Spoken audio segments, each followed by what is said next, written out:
ময়মনসিংহে ১২ ফিটের সরকারি রাস্তা এখন সরু আইল। রাস্তা কেটে চলছে রমরমা ফিশারি ব্যবসা। বিস্তারিত জানাচ্ছিলেন SMK মিজান ময়মনসিংহ থেকে। অভিযান নিউজ টিভির সাথে আছি আমি তৌফিক হাসান শামীম। ময়মনসিংহের ঈশ্বরগঞ্জ উপজেলার রাজীবপুর ইউনিয়নের দেবস্থান গ্রামের ১২ ফিটের রাস্তা কেটে পুকুর তৈরি করে চলছে ফিশারি ব্যবসা। সরেজমিনে জানা যায়, দেবস্থান গ্রামে দীর্ঘ ৮ বছর ধরে চলমান রাস্তা কেটে ফসলি জমিকে মাছ চাষের জন্য পুকুর তৈরি করেন উক্ত গ্রামের আজিজুল হক। এতে স্কুল, কলেজ, মসজিদ ও মাদ্রাসায় যাতায়াত করতে চরম বিপাকে পড়তে হয় স্থানীয়দের। উক্ত রাস্তা খতিয়ানের ২৩৬ এবং ২১৬ নম্বর দাগের মধ্যবর্তী স্থান।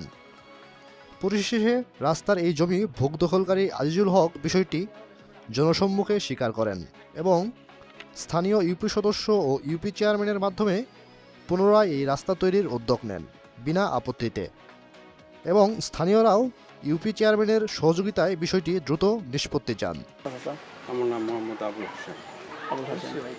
এইখানে যে এই যে ফিশারিটা আছে, দিঘিটা আছে, এটার উপর দিয়ে ওনারা বলতেছে যে রাস্তা আছে। আসলে কি রাস্তা আছে? রাস্তার মাপও আছে না? কিন্তু এখন যে ফিশারি হয়ে গেছে, ওটা ওনার আপনি কি হয় ফিশারি মালিক? ফিশারি মালিক তো আগে তো এখন তো ভাই আগে আছি, কিছুদিন মারা গেছে। আপনার আপন ভাই? আচ্ছা আচ্ছা।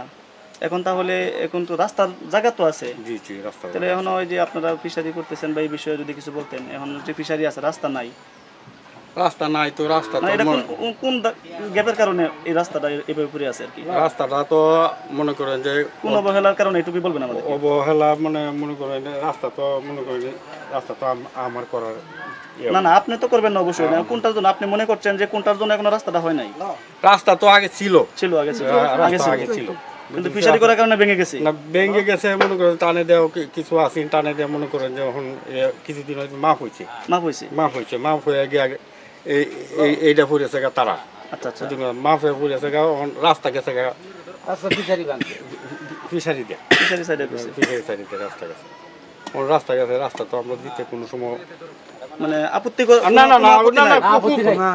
কোনো আপত্তি নাই। মানে এই ফিশারিটা যে বর্তমানে আছে, এই ফিশারির এক পাশে রাস্তা আছে, জি, কিন্তু রাস্তা হওয়াতে আপনাদের কোনো আপত্তি নাই? না, কোনো আপত্তি নাই। সুন্দর কথা।